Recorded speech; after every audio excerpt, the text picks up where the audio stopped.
Victor तब submarine का engine बंद कर देता है और उसे वहीं तैरने देने के लिए कहता है। वह खुद एक स्पेशल सूट पहनकर सबमरीन से बाहर निकलने का फैसला करता है और उस खाई में उतरकर देखना चाहता है कि कहीं सबमरीन वहाँ तो नहीं है। विक्टर के इस फैसले से सभी हैरान हो जाते हैं, लेकिन वह लीडर था इसलिए वे उसके फैसले को मान लेते हैं। सबमरीन को वहीं रोक दिया जाता है। इसके बाद विक्टर ऊकी नाम के एक लड़के को बुलाकर डाइविंग के लिए तैयार होने को कहता है। बहुत ही कम समय में विक्टर तैयार हो जाता है। जब वह सबमरीन से बाहर निकलने वाला होता है तो गोस्कोप उसे रोकता है। वह कहता है, तुम जो करने जा रहे हो वह बिल्कुल सही नहीं है। मुझे नहीं लगता कि वह सबमरीन ठीक ठाक है, क्योंकि हर सबमरीन की एक प्रेशर लिमिट होती है और अगर वह 5000 मीटर से नीचे उस खाई में चली गई हो तो उसका तो नष्ट हो जाना तय है। फिर भी तुम वहाँ जाना चाहते हो, इसमें तुम्हारी जान भी जा सकती है। फिर भी विक्टर सब कुछ एक बार खुद चेक करना चाहता है। तभी यूकी कहता है कि वह भी जाएगा, क्योंकि वह कभी भी अपने साथी को इतने बड़े खतरे में अकेला नहीं छोड़ सका। इसके बाद विक्टर और यूकी अपने स्पेशल रेस्क्यू बोट में बैठकर खाई की गहराई में उतरते हैं। चारों ओर सिर्फ अंधकार ही अंधकार था,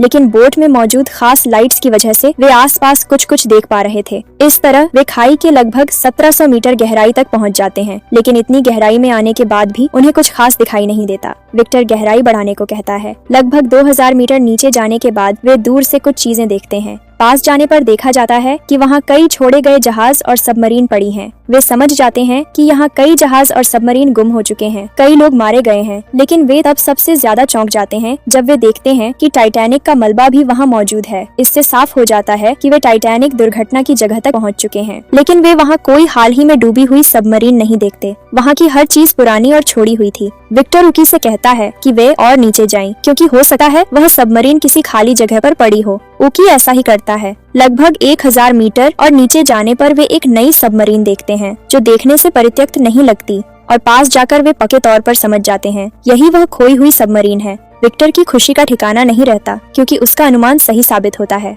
वे जरा भी समय बर्बाद किए बिना सबमरीन के साथ अपनी बोट को जोड़ने की कोशिश करते हैं। हालांकि शुरुआत में यह कठिन था, लेकिन यूकी की कुशलता से वे बोट को सबमरीन के साथ अटैच करने में सफल हो जाते हैं। इसके बाद वे सबमरीन का दरवाजा खोलकर अंदर प्रवेश करते हैं। ऊपर का ढक्कन खोलने के बाद भी अंदर एक और ढक्कन होता है, जिसे वे दोनों मिलकर बहुत मेहनत के बाद खोल पाते हैं। ढक्कन खोलते ही वे देखते हैं कि सबमरीन के अंदर अब भी कई लोग जिंदा हैं। हालांकि सबमरीन का बड़ा हिस्सा पानी में डूब चुका है, फिर भी जो बचे हैं वे बहुत मुश्किल से जिंदा रहने की कोशिश कर रहे हैं। विक्टर जैसे अपनी जान में जान पा लेता है, क्योंकि वह देखता है कि उसका भाई एलेक्स भी वहाँ मौजूद है। एलेक्स और उसके साथी विक्टर को देखकर खुशी से झूम उठते हैं। उन्हें तो यह उम्मीद ही नहीं थी कि इतनी गहराई में कोई उन्हें बचाने आएगा। जब विक्टर और यूकी अपनी सबमरीन को यह सूचना भेजते हैं कि उन्होंने खोई हुई सबमरीन को खोज लिया है और कुछ क्रू मेंबर अब भी जिंदा हैं, तो पूरी टीम खुशी से झूम उठी है। सभी उल्लास करने लगते हैं। विक्टर और यूकी कोई समय बर्बाद किए बिना तुरंत क्रू मेंबर्स को बोट में ट्रांसफर करने लगे हैं, लेकिन बोट में लोगों की एक लिमिट थी।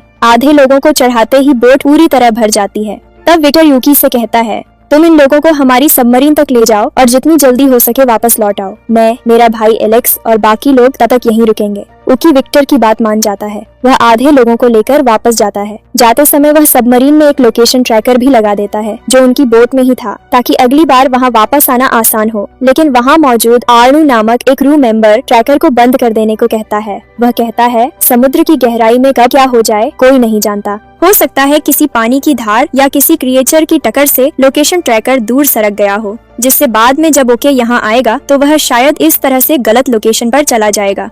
रेणु की बात मानते हुए ओके को भी तब ट्रैकर बंद करना पड़ता है। इसके बाद वे सीधे उस सबमरीन की ओर रवाना हो जाते हैं। उधर विक्टर और बाकी लोग उसके लौटने का इंतजार कर रहे थे। इस बार एलेक्स विक्टर को बताता है कि उन्होंने आसपास एक बहुत बड़ा क्रैकन देखा है, इसलिए यह मानना तर्क संगत होगा कि वह क्रैकन अब भी उनके आसपास ही मौजूद है। इसीलिए किसी भी खतरे से पहले उन्हें तैयारी कर लेनी चाहिए। एलेक्स फिर विक्टर से कहता है कि वह उसके साथ वेपन रूम में चले, जहां उनके पास कई तरह के हथियार रखे हुए थे। खासकर उनके पास एक प्लाज्मा वेपन था, जिससे शायद वे उस क्रिएचर को खत्म कर सकते थे। विक्टर और एलेक्स तैयारी करने लगे हैं और साथ में